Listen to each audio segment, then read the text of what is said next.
Hello, everyone. Cory Pesaturo, CPez here, going over something completely different than ever before. But many of you maybe don't realize I grew up playing Italian music before I played anything else. I certainly didn't listen to whatever was popular on the radio or rock or anything of that nature. I listened to Italian music, grew up with that, and have probably, of all festivals I do, definitely Italian festivals are the ones I've done the most across the country, and some in Italy. One tune I wanted to talk about, not just for Italian music, but for all people researching any music.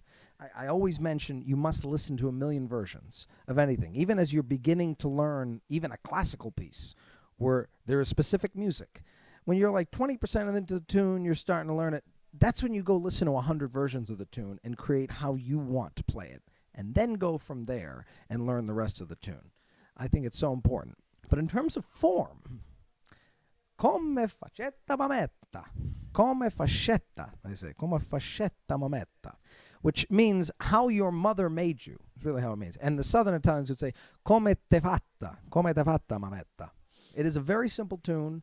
I would gladly bring many musicians I know on stage to play this. Even though they've never heard the tune, they'll figure it out. It's no problem. But the form is hell. And it's very interesting for research when you're learning any tune in the world to listen to all the versions. How crazy is this tune? Just to get through the intro and get to the A section, I found 8 different versions, many from known artists and recordings I love, just to get past the intro to the A section. 8 different ways to get there. We have Pippo Noviolo.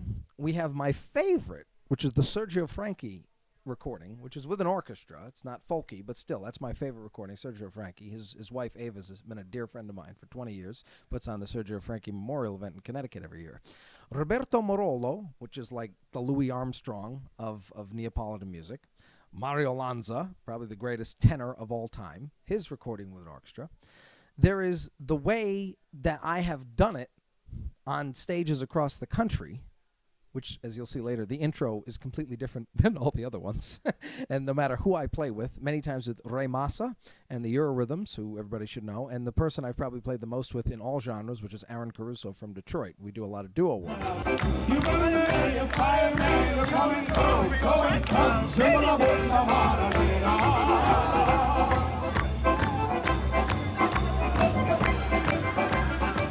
The way we all do it, any festival I jump on stage with other bands, usually it's done this particular way. Then there's Giuseppe Di Stefano, there's Sergio Bruni, and of course the legendary Massimo Ranieri, which if girls in the world are looking for the hot throb of Italy, Massimo is your guy. So just to get through the intro, yes, the very intro itself is the same. But when you get to the A section, all these A's mark where they are, and I've got 8 versions on these 4 different staffs. A. They're all over the place. So if we take this, let's just listen to some of these, okay?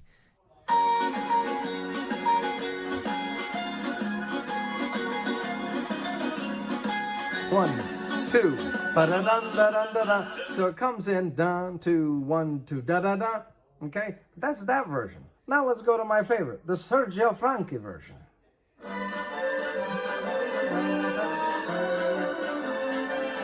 Da da da da da da. Okay, totally different. It holds that 5 chord. I love that. I think that's great. Just for an extra measure.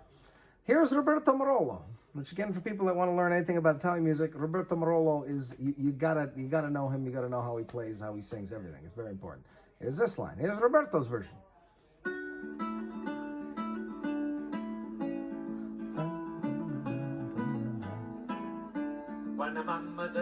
He goes right into it. Down, 1, 2, ba-da-dum. Totally different. This is just to get to the A section. Now we have the very famous Mario Lanza, arguably the greatest tenor of all time. Here's his version with an orchestra.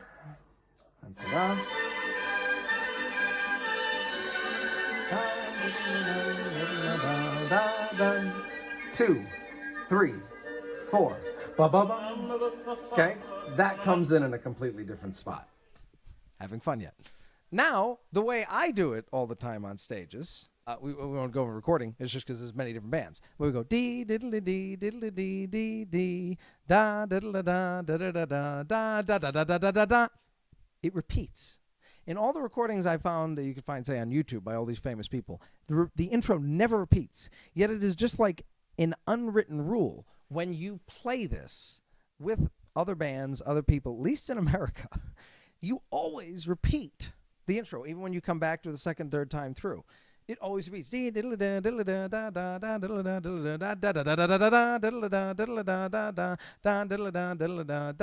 And usually you stay major for the first time, dun, to, then minor, dun, ba ba bum. So it doesn't come in, and the melody of A section doesn't come in way until over there. And here is an example of that. Here's just a random band found. It's called the Don Giovannis. I've never actually played with them, but watch this. No.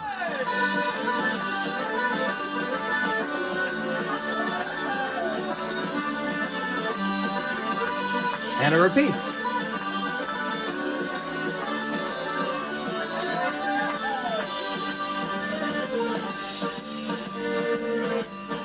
So and then again, major, major, then minor, minor. So funny that those couple of details, when people play it live, that's what they do.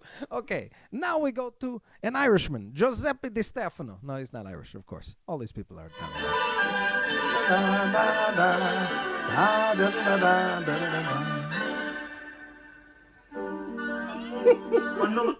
And then he comes in there, right here at the bottom. Bum, bum, break.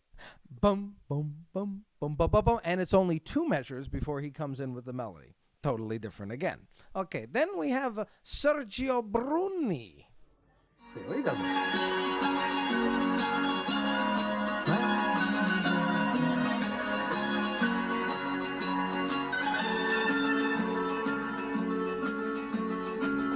Now, what's funny about that is he did it like I was saying many bands do it. When you get to the end of the intro, you stay G major, or whatever key you do it in, major 2 measures, and then go to minor 2 measures, and then start da-da-dum. But when he goes to minor, he stays for 4 measures, and then comes in with da-da-da.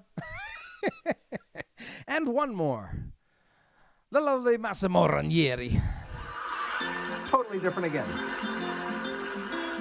1, 2, 3, 4, 5, 6, 7. All completely different. This is just the intro of this tune. This is just the intro. So now let's get to the A section. Let's go back. Then we're going to use this a little later, but Renzo Arbre is very well known. At least in this version, he does like a beach rock, almost Beach Boys kind of version of this tune. He doesn't even do the intro. We'll get to him a little later and what he does in the middle. But there's this crazy version. I feel like whoever did this arrangement for these girls singing just didn't know the tune at all, because this is more just a joke to show you. They do the intro in minor, which is just wrong. And this is the other thing. If you do enough research, you'll realize, oh, but this is an Italian recording. It must not be wrong. Oh, no, it's wrong. Sometimes you just have to understand that it is just flat out wrong. And this is an example of that. Here is the intro. Listen.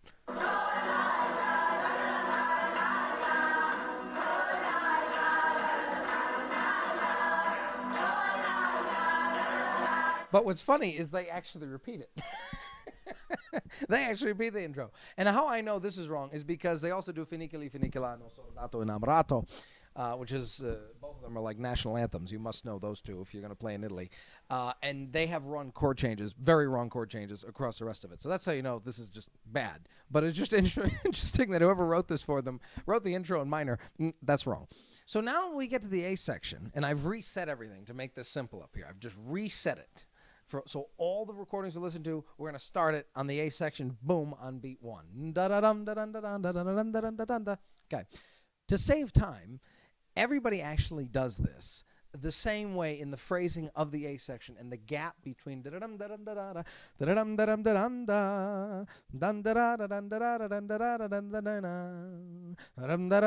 all do the gap in between is the same on all these recordings, which is hilarious. Because this is the area where, unlike the intro, that no matter what band I play it with, we do the intro double. Even if I don't know them, I just jump on stage with them. You do the intro double, and it's G, G, G minor before the singer would come in. In this case, every band I play with does it differently. The gap is different. So again, it's supposed to be like this. We'll use Sergio Franchi's version. Watch the gap. 1, 2, 1, 2, 1, 2. Okay. So it's 3 measures in the middle, and then you come in da-da-dun, da-dum. Okay. Every band I play with, I've done this differently. They might do it like that. They also might go da-da-dun, da-dun, da-dun, da, bum-ba-da. It'll come in on the 5th measure. But sometimes when I do this, instead of this being a 3-measure gap, it's a 4-measure gap, where it will actually come in here. Is that right down here? Fine. Dun dun dun dun dun dun dun dun dun dun dun dun. Okay, it comes in here instead of here. Then there are other times where I have to go to the next page. I've played bands. It goes another measure. Da da dun da dun da da da da dun da dun da dun da. Dun dun dun dun da da, and it comes in there. So again, the intro to the tune, where everybody does it completely differently, and all bands I randomly play with do it the same. When we get to the A section, everybody in the world seems to do it exactly the same. It's one of the few areas everybody agrees. But the bands completely disagree on the gaps in between each phrase. And then the same thing would happen in the middle here. Dun da da da dun da da da dun da da da dun da da da. And the gap between that and the next phrase, da da dun da dun da da, is completely different. Where on these recordings, it's all the same. If we go back to Sergio. 2, 3, da da dun.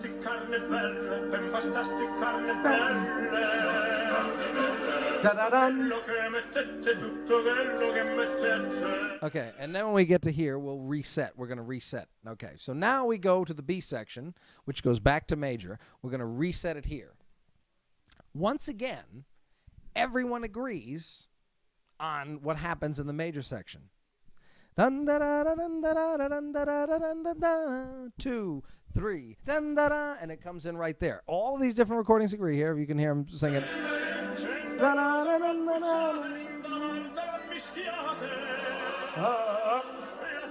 And it comes in there. And this is total agreement right through until we get to the end of it, which I'll just play it.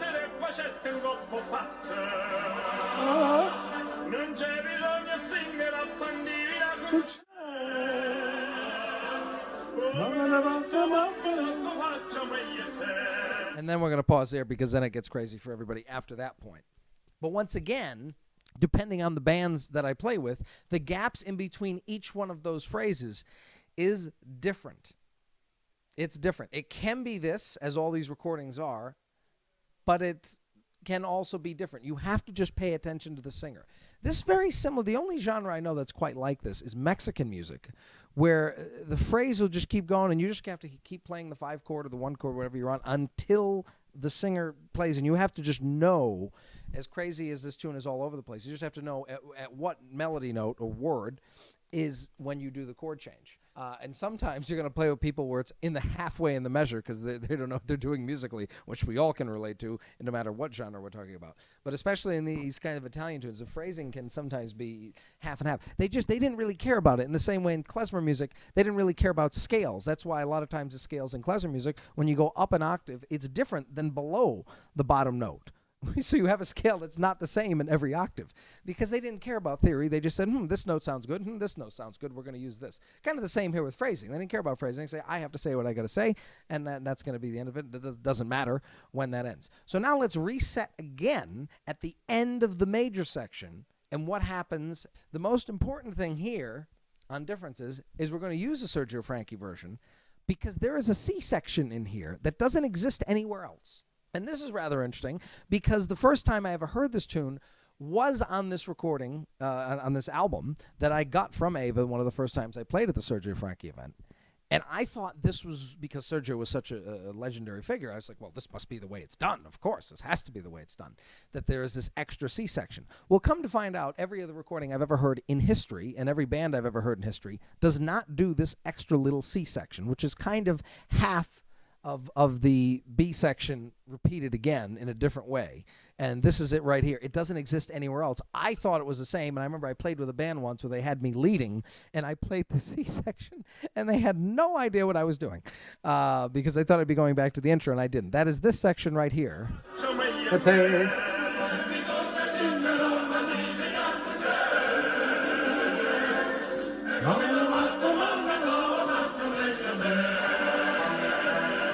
And that's how they get back to minor, and then they go back to the intro. So that is only in the Sergio Franchi version. So please do not do that. Do not do that. Of course, we would all love to know. Only Salvatore Gambardella actually knows how this tune is supposed to go, but unfortunately he's dead, so we'll never actually know unless we have lineage to figure out. But there's so many details in this and how people will do this tune. So now that we got rid of talking about the C section, let's reset again at the end of the major section, the B section, where we're going to work our way back to the intro. And now we go back to a situation where all these recordings are different, but not totally. Instead of these 8 versions that I picked being all 8 differently, now there's actually sets of 2. And then I did find another recording here. So there's sets of 2.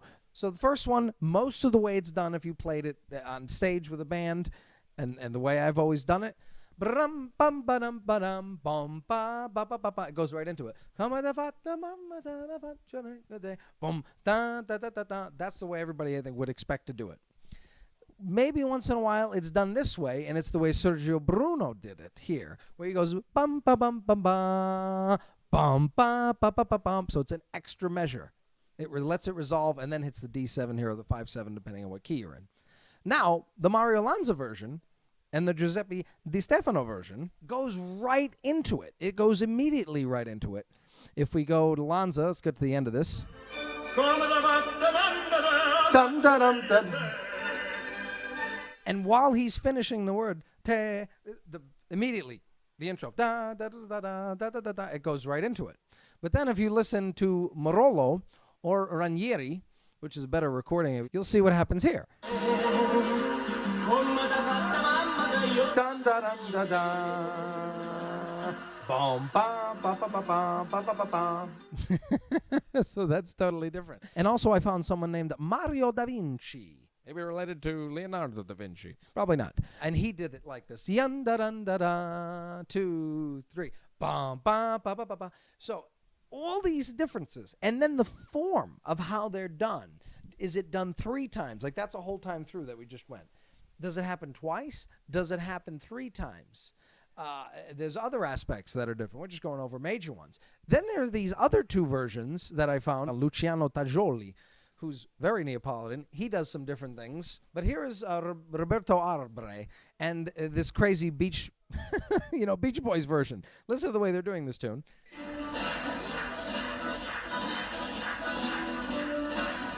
Canta Napoli! Napoli Internazionale! Okay.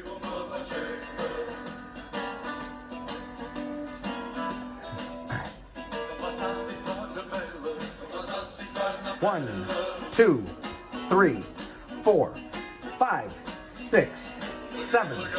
So he does the most lengthy version in between the phrases. They do 7 measures before getting back to dun da da da da or whatever phrase it is. There's 7 measures of rest in the middle. And here is the end of it. 1 measure, da da, ba ba ba ba ba ba ba ba ba ba. Key change. That's killer. I love it. And the next time through the tune, you do a half step up. That's great. You'll scare the other people in the band. That's fantastic. So that's that version, but the way it's done rhythmically is obviously not very authentic. So again, just wanted to give an example for all music of the world, not just Italian music or folk music, really anything in the world. How many times you got to listen to different versions before you're going to go play with someone? Because the one thing especially good musicians get in trouble with, we can be really, really good with harmony. We're going to do moment's notice in E instead of E flat. Whatever, okay, key change is great. Oh, we're going to play a tune we've never heard before. But the thing that usually will screw great musicians up is form, especially when it's 1 measure different, 1 measure different. And in this tune, if you were playing with people, you would really listen to the singer. But if you don't know the words or know the melody and where the chords change, that will give you trouble. It's about listening to different versions. Listen to many, many different versions of whatever song you're doing, whether it's Chopin, whether it's Bach, or whether it's jazz especially, but even with folk music. To get an idea, how do people do this? This is truly a train wreck song. Come Facette Mammeta, or Come te fatta Mammeta, if you're from the South. Great tune, killer for audiences at festivals, but darn, it is a train wreck waiting to happen unless you know how the people you're playing with are going to do it, as evidenced by all these different recordings. Signing off, CPez.